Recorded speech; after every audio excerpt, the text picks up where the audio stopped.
Today at the National Press Club, the Treasurer, Jim Chalmers. Mr Chalmers addresses the club at a time of international uncertainty and will outline how the government will fix stalled productivity growth.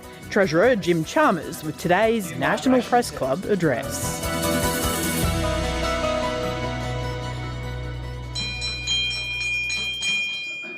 Hello and welcome to the National Press Club of Australia for today's Westpac address. My name is Tom Connell. I'm the club's president and also an anchor at Sky News.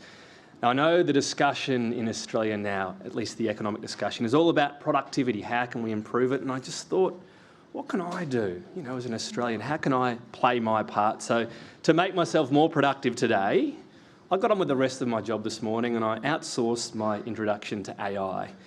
I think you'll like the outcome, Treasurer. It suggests, I say, you have a steadfast commitment to building a stronger, more inclusive and sustainable economy. I think that's a tick. With a deep understanding of global and domestic challenges, you have, according to Grok at least, been at the forefront of shaping policies that prioritise opportunity, resilience and fairness for all Australians. So that was job done. I'll try to come up with my own questions once we get to that part.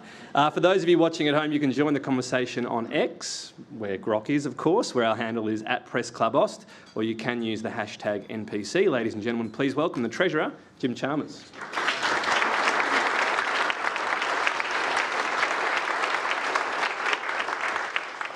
Well, thanks very much, Tom. Thank you to Morris and the board. Thank you to Emily and Westpac and the sponsors. Thank you to the journalists who are here today. I'm really grateful for this very welcome opportunity to be back here at the Press Club once again. We begin by acknowledging the customs, culture and elders of the Ngunnawal people. And here I wanted to single out and acknowledge an elder who's very near and dear to me, Uncle Bob Butler. Uncle Bob Butler is doing it tough right now. He's in a battle, a health battle. And I told Auntie Vicky, his wonderful partner, that I would shout him out at the Press Club today. He's in Mackay. He is doing it tough. He's got an appointment shortly, but I wanted to say, Uncle Bob, we're thinking of you. We love you, you and Auntie Vicky, and we want the very best for you. We know you're doing it tough.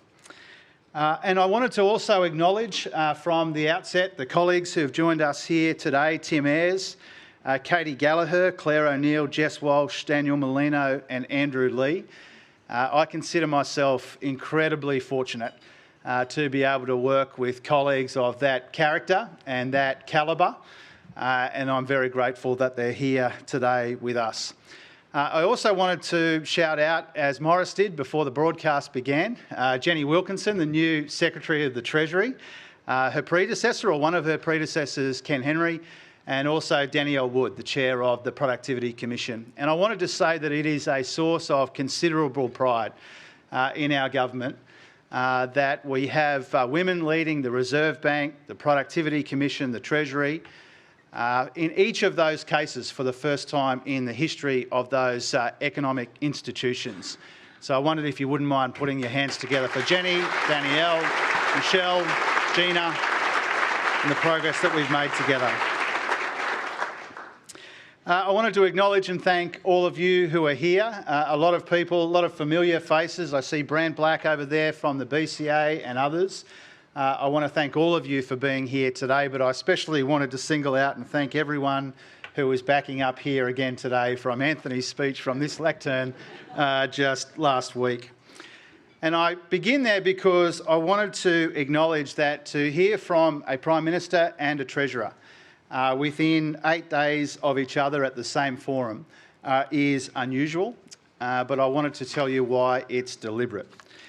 It's deliberate because it's a chance to flesh out the points that Anthony made about economic reform and why it matters and why it's our focus in his government. Now, in our first term, we stabilised and strengthened our economy. We got inflation down, we got real wages up, we kept unemployment low, and we improved the budget position. And in important ways, we outperformed our peers. And we should be proud of that, but we shouldn't be satisfied with that. When you look around the globe at this extreme volatility, it would be misguided to assume it's temporary when it reflects much deeper currents. So much of the democratic world is vulnerable because governments are not always meeting the aspirations of working people. And we have a responsibility here and we have an obligation. A responsibility to rebuild confidence in liberal democratic politics and economic institutions by lifting living standards for working people in particular. But also an obligation to future generations to deliver a better standard of living than we enjoy today. Now that's really why productivity matters. It's why budget sustainability matters. It's why resilience in the face of global turmoil matters as well. And it's why reform matters. And it's why I wanted to speak with you today about our government's approach to economic reform this term. Reform which is progressive and patriotic, in the PM's words, but also practical and pragmatic as well. Reform from the centre, in a world of polarising and sometimes unsettling extremes. And methodical reform, which is considered and collaborative and ambitious. Now, this begins with delivering the substantial commitments that we took to the election. And this obsession with delivery has guided my post-election briefing and reading and the conversations I've had with Stephen Kennedy and now with Jenny Wilkinson. Because as the PM has made clear here, delivering our commitments in housing and energy and across the board is the best place to start. But it's also not the limit of our ambitions. They are a foundation, not a destination. We have a mandate to deliver the policies and plans that we took to the election, but we also have a duty to build on them. And the best way to work out what's next is together. Now, Australians have achieved so much in our economy these past 3 years, but there is more to do. Let's not just talk this down, or let's not just talk it up. Let's put this progress in its proper perspective. We've come a long way. We've got a lot going for us. We are better placed and better prepared than other countries. But some of the pressures on our economy and our budget are intensifying rather than easing. It's not just possible to acknowledge both of these things at once, it's imperative. Inflation is down substantially and in a sustained way. Interest rates have been cut twice and markets expect more, but people still are under pressure. We've made this progress on inflation at the same time as we've maintained very low unemployment. And this is unusual, if not unprecedented, compared with our peers and with our history of dealing with inflation shocks. To deal with inflation in the 1970s, unemployment breached 10%. In the 90s, 11%. Instead, our first term saw faster jobs growth than any G7 economy and the lowest average unemployment of any Australian government in the last half century, while inflation fell considerably. Now, no major advanced economy has combined unemployment in the low fours with inflation under 2.5 and 3 years of continuous growth. Now, we know this welcome progress in the national aggregate data doesn't always translate into how people are feeling and faring in local communities. But real wages are growing again, and the past 9 months are among the fastest 3 quarters of real per capita income growth in 15 years. Private demand contributed all of the GDP growth in March, and that's good, but that growth was still subdued. The level of business investment is now at a 12-year high. It's grown every year of our government, but we know that we need it to grow deeper and faster. Dwelling investment has gathered pace. It was 10 times stronger in the last quarter than the quarterly average of the last 10 years, but we still need to build more homes and sooner. Consumer sentiment is up 8 points since September, recovering since the middle of last year, but off a low base.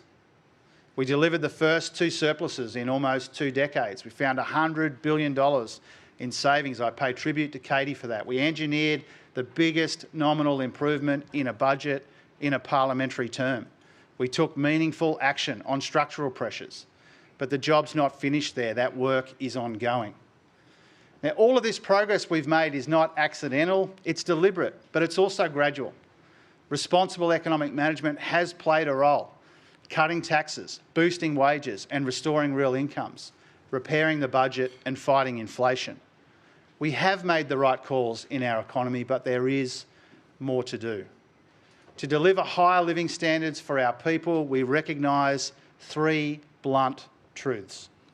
Our budget is stronger, but it's not yet sustainable enough. Our economy is growing, but it's not productive enough. It is resilient, but it's not resilient enough in the face of all of this global economic volatility. Now, the international environment and the global economy will be the main influence, I think, which shapes and constrains our choices this term. I mean, just this month, the World Bank warned that global growth is on track to be close to its weakest in nearly 2 decades. Global oil prices had slumped almost 20% since their mid-January peak until last week, when they spiked more than 10% when the Middle East flared again. It's a perilous moment there, and that means even more perilous times for the global economy as well. Now, before last week, the IMF's Trade Uncertainty Index was already 7 times higher than 9 months ago. It's now higher than during the GFC and most of the pandemic and the inflation spike that followed. In April, the VIX Global Volatility Index averaged higher than during COVID. Now, there are opportunities as well as risks in all of this volatility for Australia. Since Liberation Day, Australian shares have outperformed US shares, and the US bond yield curve has become much steeper than Australia's. Now, these are normally signs that investors are becoming more wary of the US and more attracted to Australia's stable markets. But a lot of this volatility that we're seeing masks more fundamental changes in the way that the world conducts its business. The rules and ideas that made up what we thought of as the global order are being rewritten.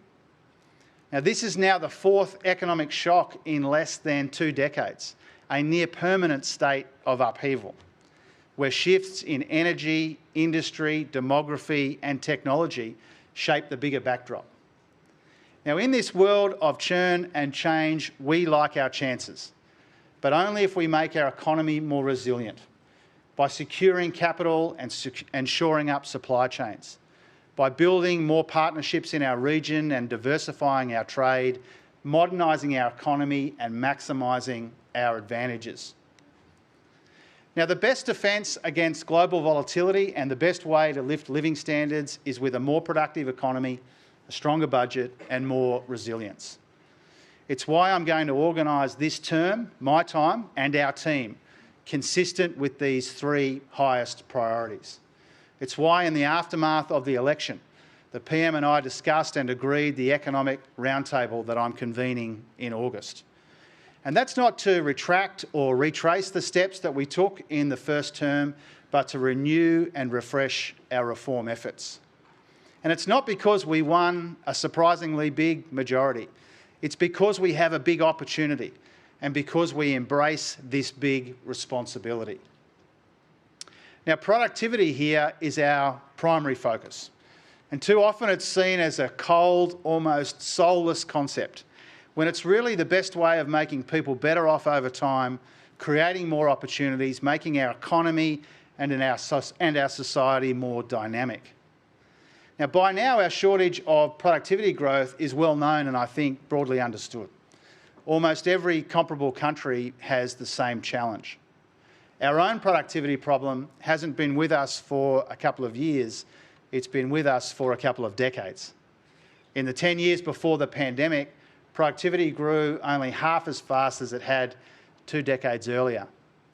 The 2022 election coincided with the largest quarterly fall in productivity growth in almost half a century. In last month's incoming government brief, Treasury identified 4 reasons why this has been the case. Firstly, our economy is not dynamic or innovative enough.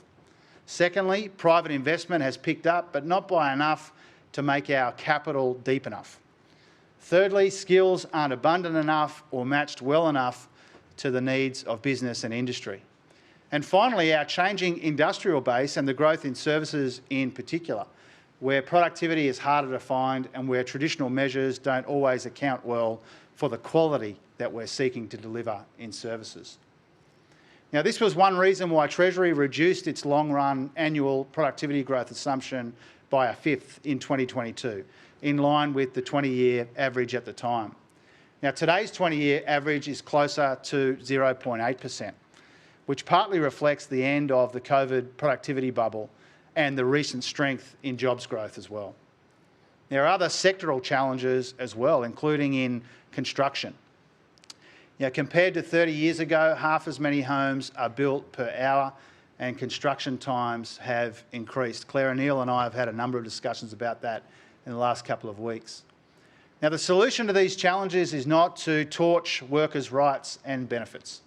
Lifting productivity is about empowering workers and making the most of our human capital, teaching and training them to adapt and adopt technology, unlocking innovation, investment and dynamism to lift the potential of our people and our economy, making it easier to start or run a small business, faster to get approvals and simpler to trade without reducing standards, boosting competition and dynamism so that there are more jobs on offer at top performing firms of all sizes.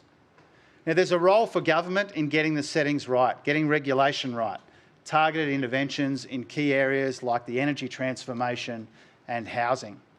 But we need business to step up too and invest in new technologies, more efficient operations and skills. Now, we've encouraged a broader approach to productivity that tries to go beyond the old, tired and often formulaic fights. And that's why we agreed a 5-pillar productivity agenda with National Cabinet, based on the analysis in the intergenerational report and focused on those 5 things: creating a more dynamic and resilient economy, investing in the net zero transformation, building a skilled and adaptable workforce, harnessing data and digital technology, and delivering quality care more efficiently. Now, we've actually made substantial progress on all of those fronts: overhauling our merger and foreign investment regimes, better designing and informing our capital markets and reforming the payment system, cutting around 500 nuisance tariffs to get compliance costs down, revitalising national competition policy, starting a $900 million national productivity fund, introducing the capacity investment scheme, modernising our electricity grid, seizing the opportunities from net zero with a future made in Australia, helping businesses digitise with a bigger, better NBN and through the digital ID, reforming the care sector to be more efficient, teaching and training Australians with free TAFE, the Universities Accord and Fairer Schools funding, and also revitalising our core economic institutions. Now, it's not often recognised, but our first-term reforms respond to about 2/3 of the directives in the Productivity Commission's 2023 5-year review. And as we start our second term, more work is already underway. As part of our national competition policy agenda, we're abolishing non-compete clauses for most workers and introducing national occupational licensing to increase worker mobility across borders and reduce costs and regulation. Now, I pay tribute to the work that Andrew Lee does with me on this, because getting rid of non-competes is expected to add $5 billion each year to our economy, and expanded licensing reforms could add another $10 billion. Now, just this week, I sent our draft National Competition Policy Plan, implementation plan to the states and territories to keep that progressing. We're also expanding our right to repair reforms. We're adopting safe overseas standards to reduce regulation. And we're working to attract more investment to deepen the capital base of our economy. Our Future Made in Australia agenda is part of that, but we're also strengthening, streamlining and speeding up project approvals. After our first term, more than double the rate of foreign investment approvals and 50% more environmental approvals are now being processed on time. But again, we do know that there's more to do. And that's why we're standing up a single front door to help get major transformational projects off the ground more efficiently as well. We're using Jobs and Skills Australia to deliver a more responsive labour market, so we have the right skills mix for the industries of the future. We've also sought Productivity Commission reports on more reforms under each of the 5 pillars due soon. I thank Danielle for the work that her organisation is doing on that. And I'll work with Tim Ayres, who's here, and with Andrew Charlton on AI and the digital economy to capitalise on the huge gains on offer as well, and not just set guardrails. And we want to get the best out of new technology and investment in data infrastructure in ways that leverage our strengths and work for our people and best manage the impacts on our energy systems and the natural environment as well. Better regulation cutting red tape without lowering standards. That has an important role to play as well, with reviews underway of the national electricity market and gas markets and reforms to the EPBC Act. The strategic review of R&D that Tim's doing will be delivered by the end of this year, and that will guide us as well. We'll also continue to work with states and territories on the future of road user charging. Now, all of this represents a big agenda on the supply side of our economy, and none of these reforms are simple. All of them require sustained collective effort, and they'll take time to show up in the data. If you think of the Hilmer reforms of the 90s, that involved changing more than 1,800 laws and regulations and rebuilding some of these markets from the ground up. And what that tells us is there are a few quick wins. There's no instant gratification when it comes to productivity growth. Now, the budget is another area where reform is obviously hard and contested, and the benefits are not always immediate. We know this from the substantial progress that we have made addressing the structural challenges that we inherited. During COVID, government spending was almost a third of our economy. We got that down to a quarter, and now it has settled slightly higher than that. A big reason for that is the care economy and demographic change, but that's not the only reason. Of the 6 biggest structural pressures on the budget, 4 are care-related: health, the NDIS, aged care, and early childhood education and care. And 2 are not: defence and interest costs. Now, we're making very good progress on the NDIS, aged care and interest costs. Spending is growing more sustainably in those 3 cases and more substantially in the other 3. Our budget improvements have helped us avoid more than $60 billion in interest costs. We're on track to meet our NDIS growth target of 8% a year, and our aged care reforms will save around $11 billion over the next 11 years, at the same time as we deliver much better care and more choice.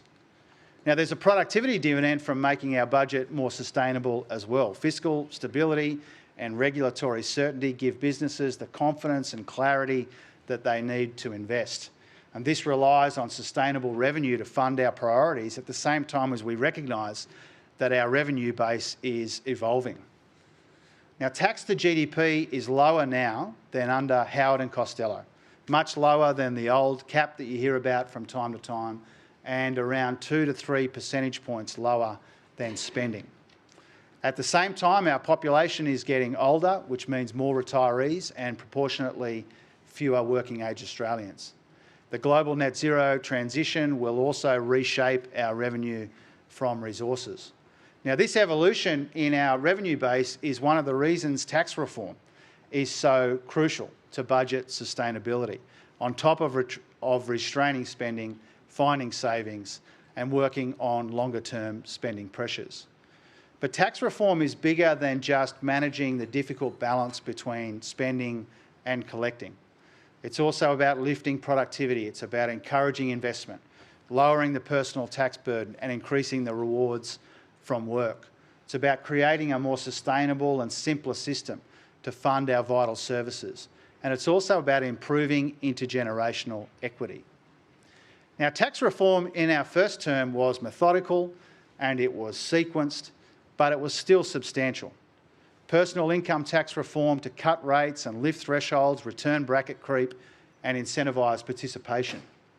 A standard deduction to simplify tax returns. Tax breaks for small business and build to rent. Production tax incentives for critical minerals and hydrogen. Reforms to the PRRT and multinational taxes to make big companies pay a fairer share. And our proposal to make superannuation tax concessions more equitable and more sustainable. Now, no sensible progress can be made on productivity, resilience, or budget sustainability without proper consideration of more tax reform. I don't just accept that, I welcome that. Tax is one of many ways that our 3 primary economic challenges are related and reinforcing. In each case, we know what the problems are. We've made good progress with more work already underway, but we know that we need to do more, and now is the best time to work out the next steps. That's why the roundtable that I'm convening in August is such a well-timed opportunity. Now, the purpose of the roundtable won't be to dwell on problem definition or to re-prosecute a lot of the policy arguments of the past. The roundtable will be about shaping the direction for long-term economic reform, building consensus on national reform priorities for this term of government and beyond, and setting out some guiding reform principles and next steps to advance the agenda well beyond the roundtable itself. Now, participants will have a meaningful and influential role and a proper say. It is a genuine attempt to find common ground, if it exists, in the service of our national economic interest. We have an open door and we have an open mind. We are looking for ideas and we are looking for consensus. We'll consider any good ideas that we can afford and where there's enough consensus about the way forward. The discussions will be held over 3 days, from the 19th to the 21st of August in the Cabinet Room, and the PM has agreed to kick things off. The Productivity Commission's interim 5-pillar reports will be a key input into this discussion, and so I'll ask Danielle to brief the group. I've already spoken to Governor Bullock about participating as well, and probably near the start. Now, it won't be another huge summit, it'll be a small group with a targeted agenda. And for those who haven't been inside the Cabinet Room, there's only about 25 seats around that table, so that gives you a sense of how many invitations we'll issue. There'll be a mix of government, business, union and civil society representatives and experts. And ahead of the discussions, we'll publish the agenda, the key issues and the attendees. Now, there's been so much interest already in being part of it, and I'm really grateful for that and I'm really encouraged by that. But I assure everyone that the roundtable won't be the only opportunity that people will have to feed in their ideas. We'll ensure everyone has the ability to contribute both before and after these discussions, and ministers will play a key role here as well. Soon we'll call for targeted submissions which can be submitted through a dedicated Treasury channel. And we want participants to make contributions that meet 3 important preconditions to make the best use of our time. We want people at the roundtable to meet these 3 tests. First of all, the ideas should be put forward in the national interest, not just through the prism of sectoral, state or vested interests. Secondly, ideas or packages of ideas should be budget neutral at a minimum, but preferably budget positive overall, taking into account all of the necessary trade-offs that governments take into account. And thirdly, ideas should be specific and practical, not abstract or unrealistic. Now, in return, I give everyone this commitment. We won't come at this from an ideological point of view, but from the practical, pragmatic and problem-solving middle ground that we are most comfortable on. Now, a related point, and because the group will be small and it will be focused, finding consensus will be everyone's responsibility. We want to encourage participants to build broad coalitions on changes that cross the metaphorical aisle in the Parliament and outside as well, not just leaving it to government to get everyone on side. Now, this invites, I think, a broader point about reform. Reform is not just a test of a Treasurer or a Cabinet, but it is a test of our country. Not even a core economic team as strong as Gallagher, Lee, Merlino, O'Neill, Ali can do this on its own.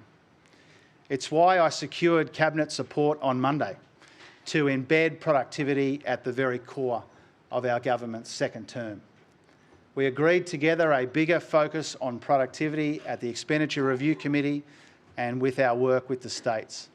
We agreed that I'll ask the PC Chair to brief Cabinet Ministers on the productivity challenges in their own portfolios and seek their input into the 5-pillar reports, and that I'll write to regulators across government seeking specific, measurable actions to reduce compliance costs without compromising standards. And Cabinet Ministers also agreed to come back to me with ideas to improve productivity in their portfolios before the roundtable, and also to host their own consultations as well. Now, to make progress, we need an environment conducive to reform, not hostile to reform. And that's where many of you come in. We need to be sure that there are not just the right constituencies for change, but the right conditions for change as well. Now, we don't pretend, and I don't pretend or assume that ideas should be above criticism. On the contrary. But there are a couple of aspects of this that I think that we need to consider together. The first one is the rule in, rule out game in the media. Now, of course, there are things that no sensible government will contemplate. But I think limiting ourselves to ruling things in or out forever has a cancerous effect on our policy debates. I think it can rob an informed and modern country like ours the flexibility and the maturity that we need to respond to big challenges.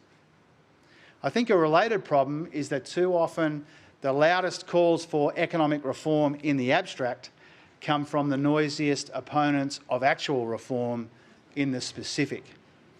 So let's see what we can do together if we reset and renew the national economic reform conversation, and starting with productivity, economic resilience and budget sustainability.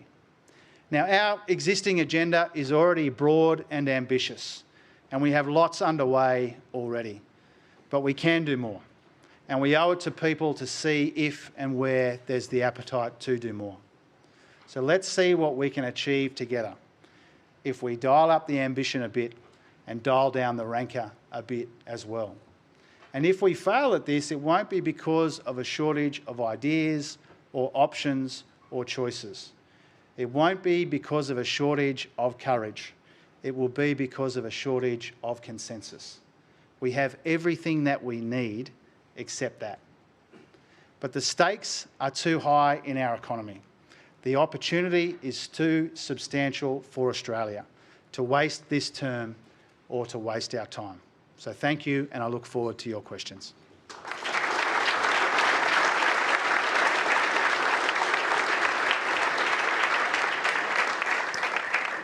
Thank you, Treasurer. I'm going to keep this broad, lest I be accused of ruling in, ruling out. So if you think of how bold you're willing to be, when we think of economic reform, that truly transformative reform is always at the time at least somewhat controversial.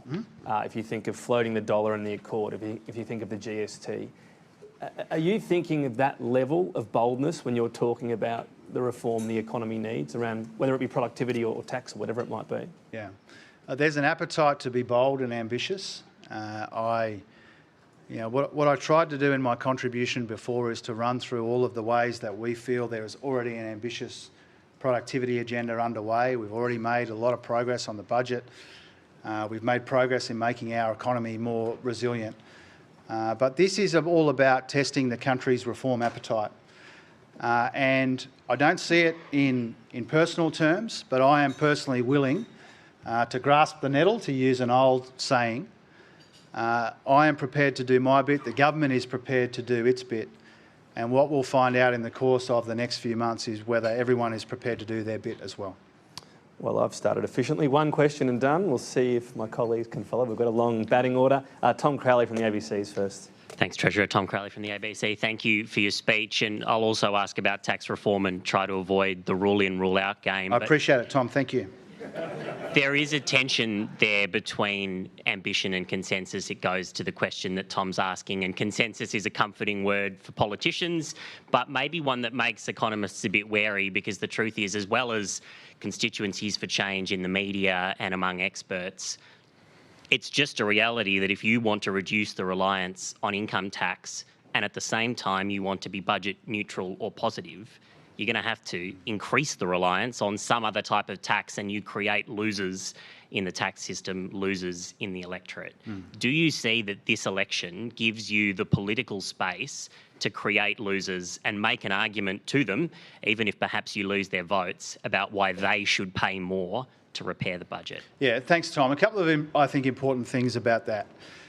First of all, I think in the aftermath of the election, and not because of the width of the margin, the magnitude of the majority that Anthony and the team won on election day, I think there has been a welcome and encouraging discussion about the level of ambition that Australia has. I'll come to the Australian government in a moment, that Australia has, to recognise that this is genuinely a defining decade. The decisions we make in the 2020s will determine the sort of living standards and intergenerational justice that we have in the decades to come. I think there is a broad recognition of that. That doesn't always exist, but I think right now I feel encouraged and confident that there is an element of that in the broader community, and including in some of the commentary that people in the room here write. And so that's welcome. That's necessary. It's welcome. I think there is some appetite there. The rest of your question, I think, goes also to an important point, and it's about trade-offs. I think if you take a big step back and take all of the political labels and all of the day-to-day commentary out for a moment, and if you tried to work out why a country like ours might spin its wheels on reform, I think one of the reasons for that is because governments have to consider trade-offs and other participants in the national reform consideration might not need to. It's why I've been very, very specific with the conditions that we put on people's involvement, because there are trade-offs and often difficult trade-offs. You know, if you think about in tax, you think about broadening the base and lowering the rate in some of these sorts of areas, which is an important element of tax reform theory, as Ken and others will tell you.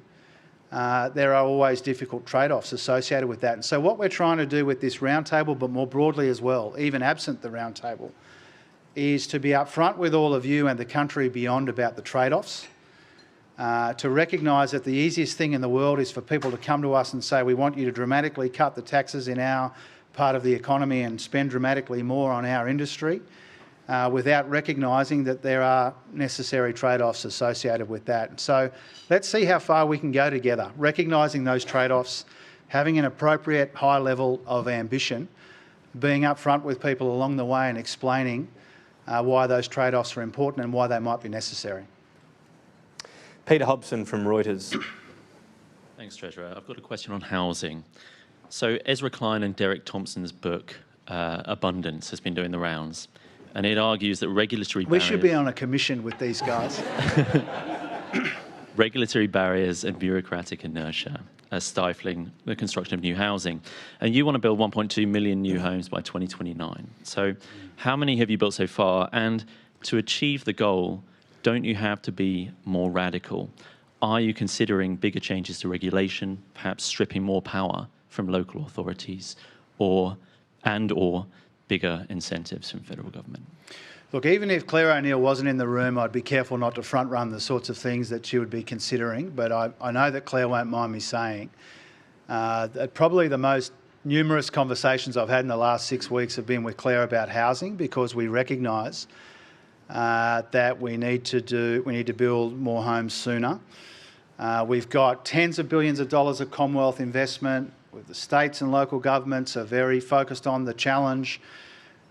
Institutional and other investors are working out what meaningful role that they can play. And so all of the ingredients are more or less there, but we need to do better and sooner in order to build those homes. Now, we have always acknowledged, Claire, her predecessor, certainly from my point of view, that the 1.2 million homes is a very ambitious target, deliberately so.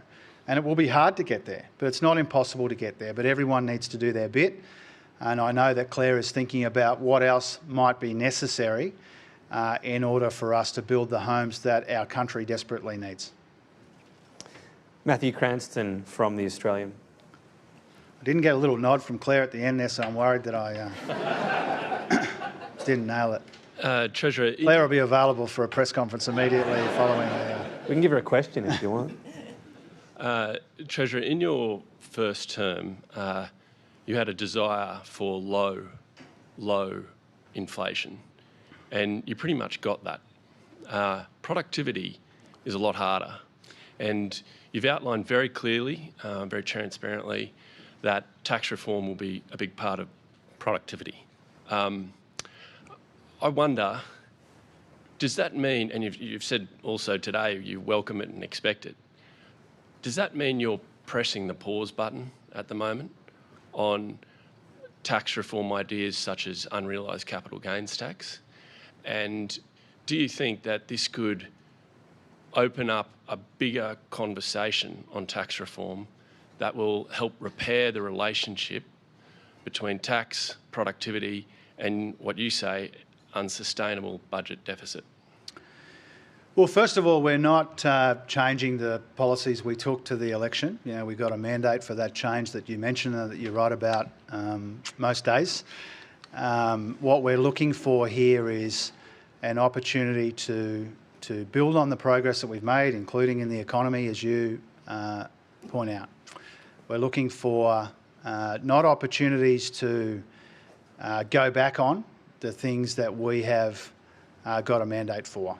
We're looking for new ideas. Now, when it comes to the role of tax reform in productivity, you know, I've very deliberately said that productivity is our primary focus, but not our sole focus. Budget sustainability, resilience in the face of global volatility. These are three very tightly related concerns.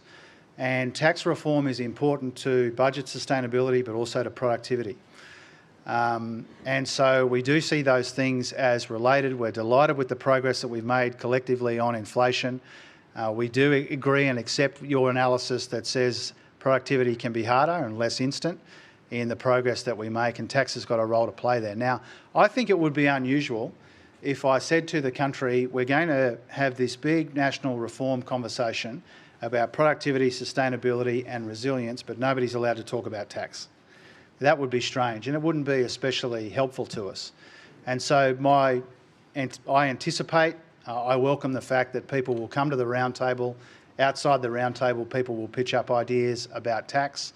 We don't see that as an opportunity to walk back on some of the things that we're already committed to. In this case, some years ago, we see it as an opportunity to work out what the next steps might be. Thanks, Treasurer. Millie Maroy from the SMH and the Age. Hi, Treasurer. Millie Maroy from the Sydney Morning Millie. Herald and the Age. Obviously, you've said ruling in and out is not very productive, but you've set some ground rules. You've set some ground rules for this upcoming roundtable, including that ideas or packages of ideas should be budget neutral at minimum, but preferably budget positive.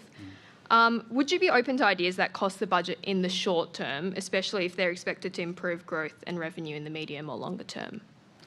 Oh, look, if we're sure about it, you know, we make investments all the time in our budget that have longer term payoffs and longer term dividends, but we don't want to see that used as an excuse to pitch up a whole bunch of spending that nobody ever pays for.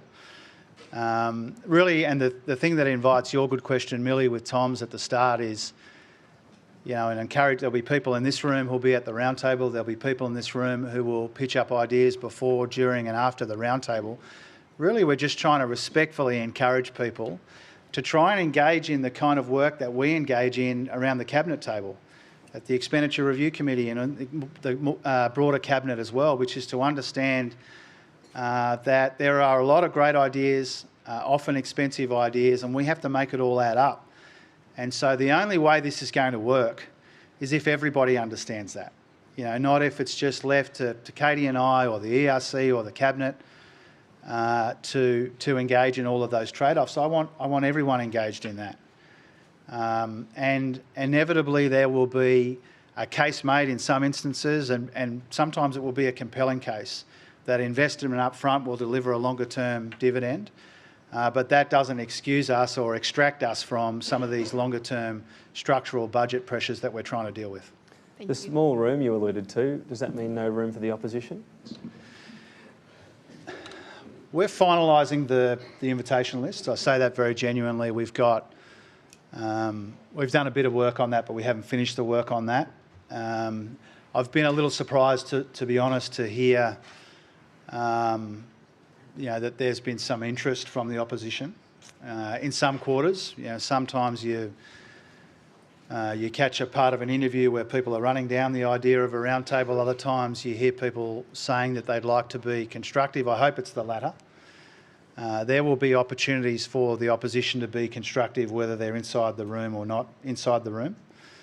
I think regardless of the final invitation list, it would be a very good thing for Australia if we all did take a constructive approach to it. What I'm going to try and do is, where I think the opposition or the crossbench or other colleagues in the Senate are being genuinely constructive, I'm going to try and respond in kind. I mean that. So let's see how they go. Whether they're inside the room or outside the room, I think there's an important role for the opposition, and not just in the Senate, but in terms of the direction of the country. We don't pretend that we'll be in government forever. Some of these issues will be long-standing issues. I don't even accept the argument that says another term of this government is assured. I think few things in politics are assured, and so the more buy-in that we can get across the parliament, the better. And so if they are genuine about being constructive, I will be too. John Keogh from the AFR. Thanks, Treasurer, for your speech. Spending as a share of the economy, according to Treasury's own budget forecast for the next financial year, is going to be the highest since 1986. Is it inevitable that the tax to GDP level needs to rise, as you've alluded to by saying any tax changes need to be preferably budget positive? And within that, is it possible, do you envisage that actually you could have a package of tax changes where some taxes go up, some taxes go down, and are you a believer of a package like that could actually deliver higher growth and prosperity for the Australian people? Well, if I could just kind of respectfully make 2 points at the start, John. I mean, it's not the highest spending since the 80s. I mean, I know that you mean absent COVID. But I think it's unusual that we absent COVID. Excluding the pandemic, yes, that's true. Yeah, and so I don't mean to have a shot at you, John. I say that very respectfully, but quite frequently I'll hear, we've got the weakest growth in 40 years or we've got the highest spending. That's not true. And I know that there are reasons why you want to extract that from your analysis. I get that. But let's not forget that we had spending as a share of the economy almost a third. And some of those things that we didn't extend when we came to office, they were difficult at the time, some of that spending. We had a lot of people calling for us to extend the fuel excise change. The Lamito was ended by our predecessors, but we got called on to extend it. And so that spending that was about almost a third of the economy during COVID, we got it down to less than a quarter of the economy in 2022-23. And so I'll engage with the substance of your question, but let's not lightly dismiss that. Secondly, when it comes to people coming with packages of ideas which are budget neutral, I hope that people come to this discussion. I know Katie hopes that people come to this discussion not just with ideas about improving the revenue base, but also about where government spending is not giving us the dividends or the returns that we need. And so it's possible that people will come to the discussion with an idea to invest more over here or to provide tax relief over here, which is not necessarily paid for by higher taxes, but might be paid for by less spending. So we've got an open mind to that. All of those combinations, I think, are reasonable, and I hope that people consider all of those different kinds of trade-offs when they come to the discussion. Next question, Trudy McIntosh from Sky News. Treasurer, on tax reform, any proposal that comes out of this roundtable, will you look to legislate that as soon as possible, or do you need to secure a mandate? Yeah. Well, first of all, it's difficult to preempt, the steps that go beyond the ideas that people bring to the roundtable. I think the timing of any changes that we're able to afford and pick up and run with, I think that's to be determined. And it depends on the nature of the ideas. Some things that might be, where there might be broad consensus at the roundtable, it might not be feasible or wise to wait another 2 or 3 years to pick up and run with them. So let's see what people propose. Let's see what the nature of the changes are before we make some of those decisions around timing. Andrew Probyn from the Nine Network. Treasurer, on the revenue side, what attitude would you bring to this roundtable when it comes to extending the breadth of the GST and the rate of the GST? Well, I think, Andrew, I'm not sure if you have, but others over the years have asked me from that microphone with me at this lectern about that, and that historically I've had a view about the GST. I think it's hard to adequately compensate people, and I think often an increase in the GST is spent 3 or 4 times over by the time people are finished with all of the things that they want to do with it. But what I'm going to try and do, because I know the states will have a view on it, I'm going to try not to kind of, dismiss every idea that I know that people will bring to the roundtable.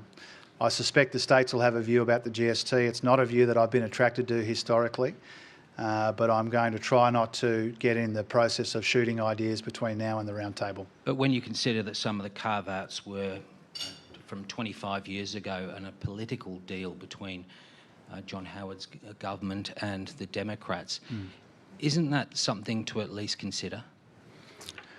Well, I think I've answered that, Andrew. I mean, I've had a...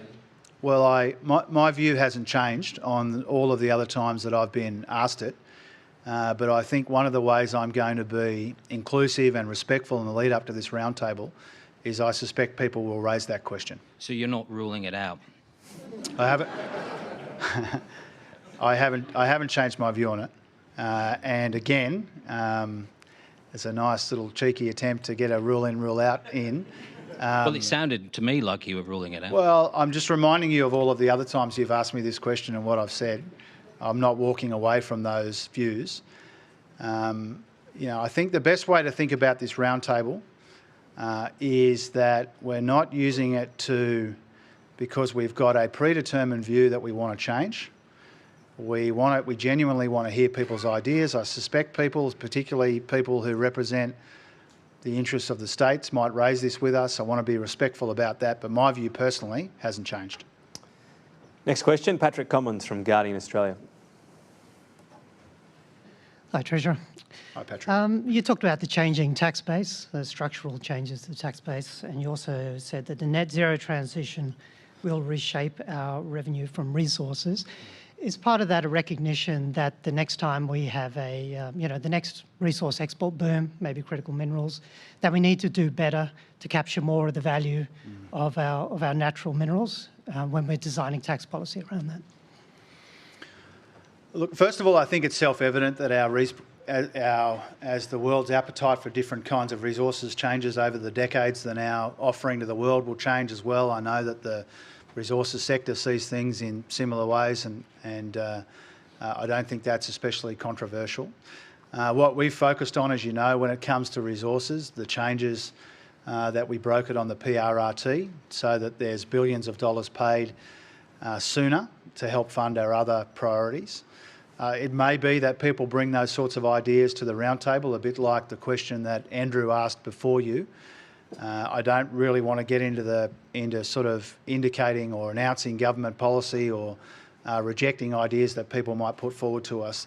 That's a pretty common view put by people, that we could change the way that we tax our resources. It's not something that we've been contemplating or considering or putting work into, apart from the PRRT change.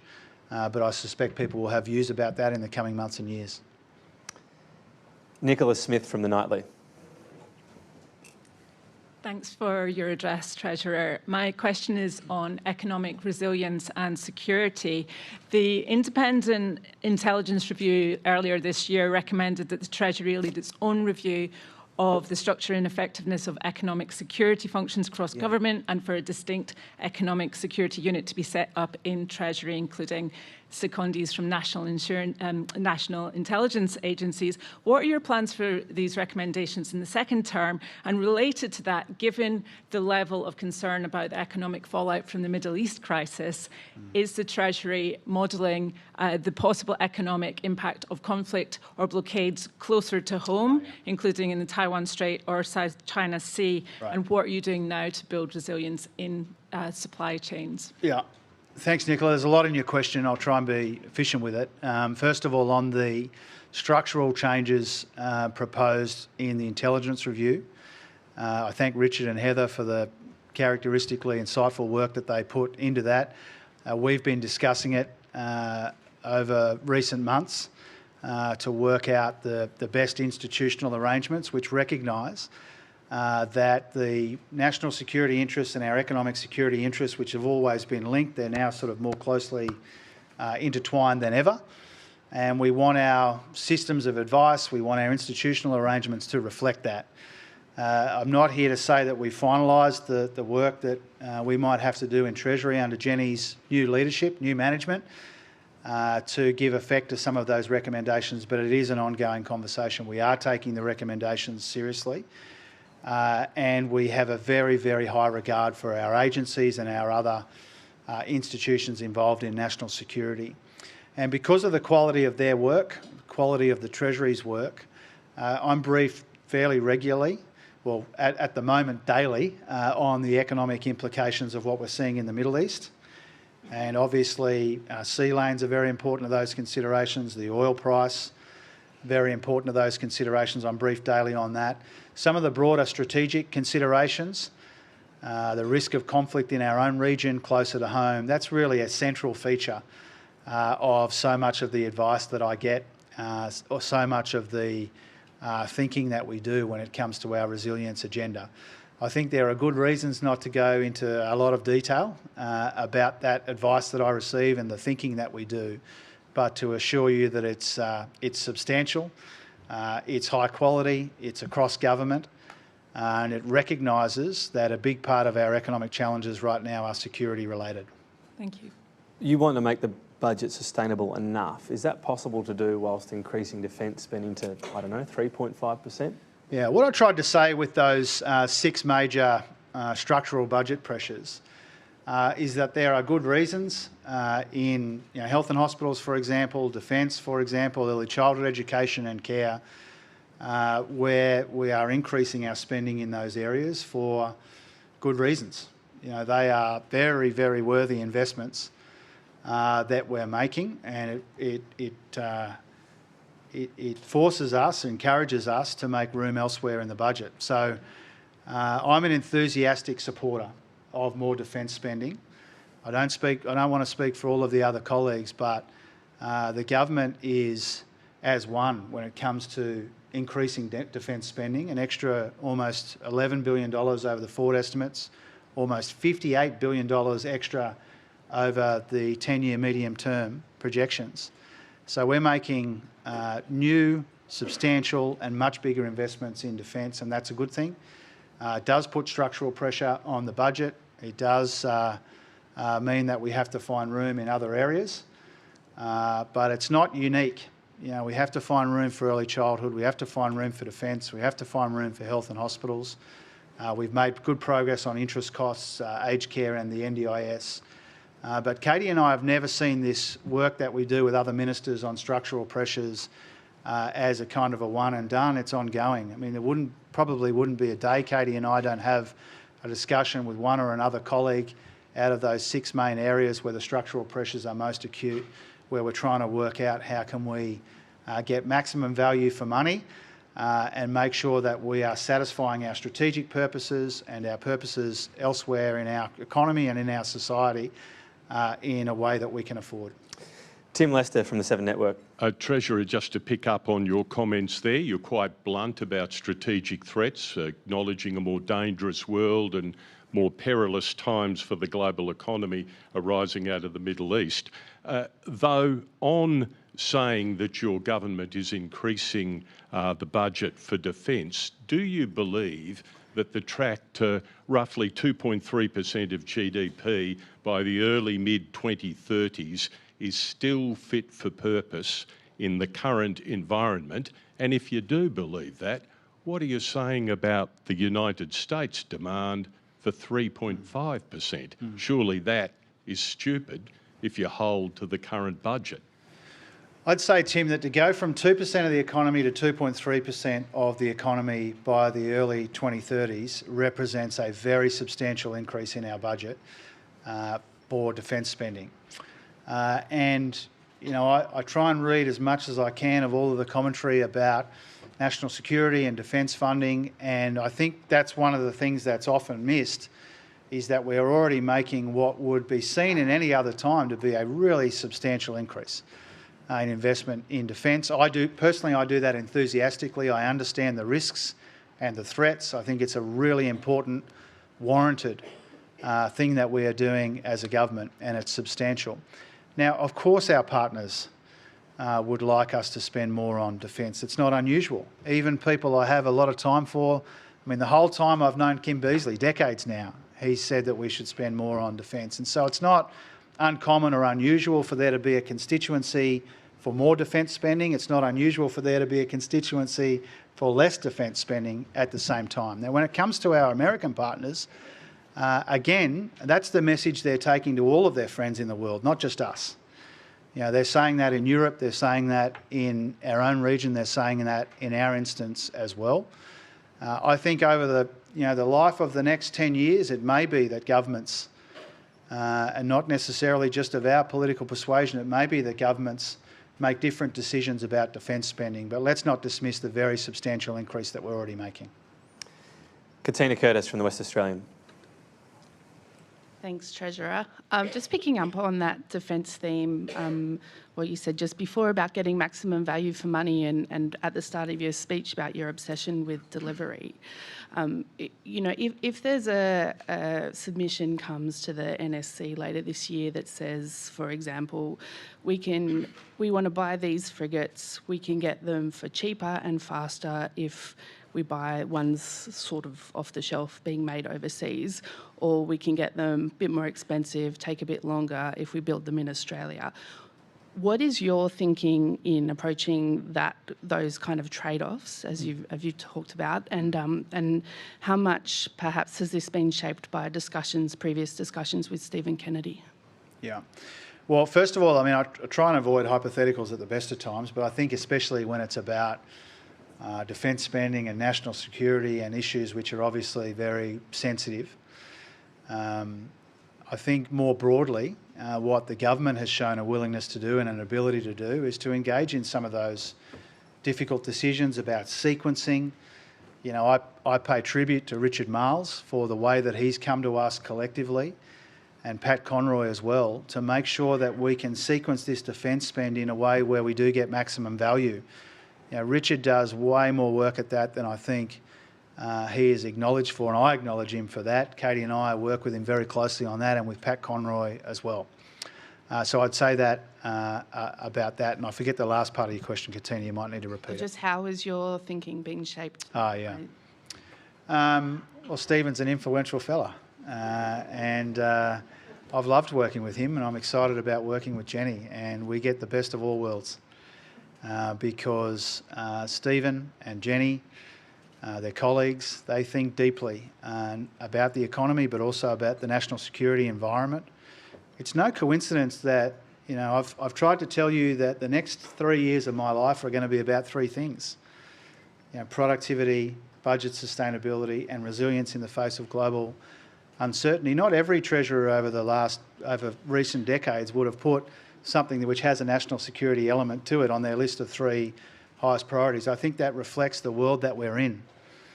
And I hope Ken doesn't mind me saying that, you know, when we were talking about a draft of this speech earlier in the week, you know, we were really talking about this kind of permanent state of churn and change in the world. The fact that it would be a heroic assumption to pretend that 4 big economic shocks in less than 2 decades with national security elements to them, that this is just some kind of bizarre period that we're living in, and that we're going to go back to this period where we have decade-long periods of calm like we had after the end of the Cold War. You know, that would be a heroic assumption to make, almost certainly wrong, and not especially wise when it comes to thinking through our options. And so, you asked me about Stephen and Jenny and the advice that we get. Really, the whole government, I think, thinks very deeply about the fact that we're in this period of extraordinary churn and change. From my point of view, you know, my reason for being is to make sure that our country is beneficiary of that churn and change, not a victim of that churn and change. We were huge beneficiaries of that great moderation that followed the end of the Cold War. Between then and whether you mark the end of it as the beginning of the War on Terror or the GFC, you know, Australia did so well out of that period of moderation and calm. And now we need to work out a way to do really well out of this world of permanent churn and change. And the advice that we get from very smart people who we respect greatly in a public service which is very well led reflects, I think, the nature and the magnitude of that challenge. It's only a month and a half after the election. You're talking big changes in reform. Would talking about that during the election have scared voters off? Well, I think we took a substantial agenda to the election. You're talking new change today. Well, what I've tried to say today is that, you know, from the Prime Minister down, and again talking out of school a bit, but all of the kind of collective conversations that we have as a government, led by Anthony, are about making sure that we deliver the things that we took to the election. And most of my time has been spent, working with Claire on her stuff. Chris Bowen's got a big challenge to roll out the things that we took to the election. Mark Butler's got a huge portfolio and a huge opportunity. And so our obsession is with delivery. But we've also got, in addition to that responsibility to deliver, we've got an obligation to include people in a proper national conversation about what comes after that. And I think that's consistent with the way that we talked during the first term of our government. One of the things that has kind of surprised me on the upside is that, when I rolled in bleary-eyed to the Insiders studio the day after the election, and David Spears said to me, "What's the priority?" And I said, "Well, we spent a big chunk of the first 3 years trying to beat inflation, and now we've got to spend the next 3 years trying to get on top of this productivity challenge." I'm absolutely delighted with the way that the place responded to that. And that, I think, reflects, again, going back to Tom's, first question, other Tom's first question, it goes to the level of ambition that people have. It's consistent with the way that we've governed, which is to say, here is how the world is changing. These are the things that we need to do to be beneficiaries, not victims of all of that change. We've got an agenda that we took to the people. We will deliver that agenda in the most efficient way that we can. We're obsessed about delivering that, but we also need to work out what's next. That's what my speech was about, it's what the roundtable was about, and it's what the second term will be about. Just about time. You happy for a couple more? I am, yeah. All right. Michael de Percy from Spectator Australia. Michael de Percy, Spectator Australia. Treasurer, the UK was decisive in increasing their defence budget. They did this in a budget-neutral way by reducing or cutting the foreign aid expenditure. So it's pretty obvious on what's happened in Canada in the last few days. If Australia wants a seat at the table, we're going to have to ramp up our defence spending. If we don't, we won't have access to the US. If we don't, we'll need to ramp up our expenditure. So if that's the case, will you cut spending, increase taxes, accumulate more debt, or are you going to leave defence spending as it is right now? Well, thanks, Michael. I think my answer to your question is a bit like the answers to some of the other defence-related questions, I think Nicola and Katina and others. We are already substantially increasing our defence investment. And we're talking about tens of billions of dollars in extra investment in the coming years because we recognise how important it is we work with our partners to invest in our own security. And so those extra billions of dollars reflect that. We've made room in the budget for that. When it comes to foreign aid, I know that this is sometimes a contentious issue, but we don't see it that way. I mean, the way that we invest in our region in particular is an important investment in our national security.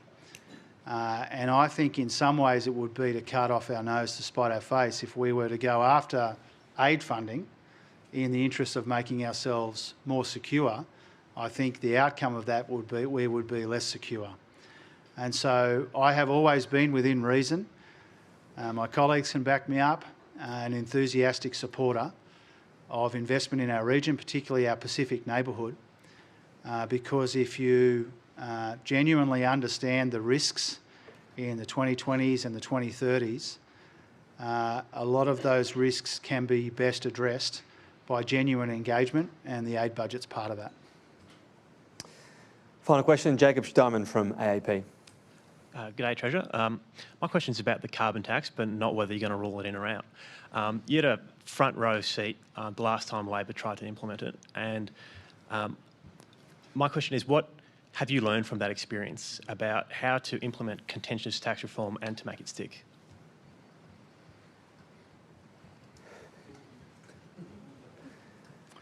I think whether it's that episode or, I have been around for a little while, not very long as Treasurer, but I've been knocking around with a lot of you for a very long time. I see Misha Schubert there. I've known Misha for probably 20, 25 years. And so I have been associated with a lot of the policy deliberations that we've gone through. And I think, like anyone, you learn from all of them, not just that one. I'm sort of reluctant to pull out a specific lesson from that period. But I think, whether it's in climate, whether it's in tax, some of the other areas that we've grappled with as a country, not just as governments. I think inevitably you learn from all of that. What we're trying to do here is we're trying to say we have a big, ambitious agenda, and we're going to roll that out as we said we would, but we're going to test the country's appetite for more than that. And, you know, reform succeeds when you can bring people with you. It requires courage, but it requires consensus as well. And if you go through the reform experience of this country over a long period of time, you can isolate the lessons, but I think that's one of them. You know, having a government prepared to make the necessary trade-offs is really important. We will provide the leadership. Anthony will provide the leadership, and we will provide the opportunity, and we need everyone to play their part. And there will be some things that people can't agree on, of course. You know, it would be a strange country if there was unanimity about some of these big challenges or what we need to do to address them. That would be a strange place. But what we're trying to do here is to learn from Australia's reform experience, overwhelmingly a proud experience of change and reform that delivers dividends often decades down the track. And so let's see what we can achieve together if we genuinely listen to each other, we genuinely try and find the common ground, we genuinely try and engage in some of these difficult trade-offs. I'm realistic about that, but I'm optimistic about it too. I think there is the right amount of appetite. I think the problems are well understood and identified, and I feel confident, cautiously confident, that we can make some progress together. Treasurer, you've been generous with your time today. Please accept again. You've got a few of these, but our gift of membership to the club. Ladies and gentlemen, please thank Treasurer Jim Chalmers.